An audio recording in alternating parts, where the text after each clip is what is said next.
जिगरी दोस्त शिक्षा देने वाली छोटी कहानी। छोटी कहानी शिक्षा देने वाली दो। एक गांव में रोहित और सूरज दो जिगरी दोस्त रहा करते थे। गांव में उनके लिए कोई अच्छा काम नहीं था, इसलिए वो दोनों शहर जाकर काम करने का सोचा और अगले दिन काम की तलाश में निकल गए शहर की ओर। शहर गांव से बहुत दूर था।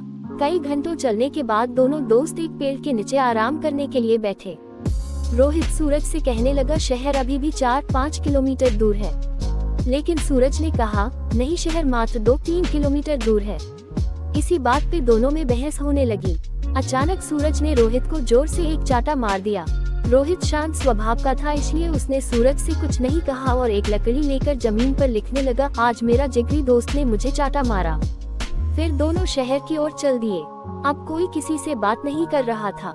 रास्ते में एक छोटी सी नदी आई जिसे उनको पार करके जाना था। सबसे पहले रोहित नदी में उतरा और उसका पैर दलदल में फंस गया।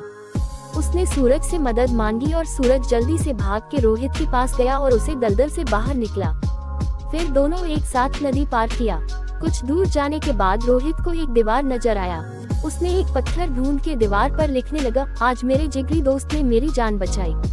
ये देखकर सूरज रोहित से कहने लगा, जब मैंने तुम्हें थप्पड़ मारा तो तुमने वहीं पर जमीन में उस बात को लिख दिया, और अपनी जान बचाने की बात तो तुम नदी के किनारे भी लिख सकते थे, तो इतनी दूर इस दीवार पर क्यों लिखा? तब रोहित ने जवाब दिया कि किसी की बुरी बातें या बुरा करा कुछ भी अपने मन में जमा करके नहीं रखना चाहिए। इससे उस इंसान के प्रति हमारे मन में नफरत पैदा होती है।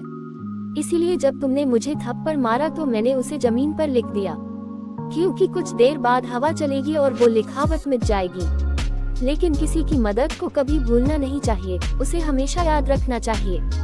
इसलिए मैंने तुम्हारी की हुई मदद को नदी के किनारे नहीं लिखा और यहाँ इस दीवार पर लिख दिया, ताकि ये बहुत दिन तक यहाँ लिखा रहे। रोहित की जवाब सुनकर सूरज खुश हो गया और रोहित को गले से लगा लिया। फिर दोनों हंसते हंसते एक साथ शहर की ओर जाने लगे।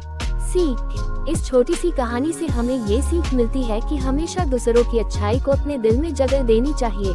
इससे हमारे रिश्ते उस इंसान के साथ अच्छे रहते हैं। अगर आपको ये कहानियाँ अच्छी लगी हो तो इस वीडियो को लाइक जरूर करें। धन्यवाद।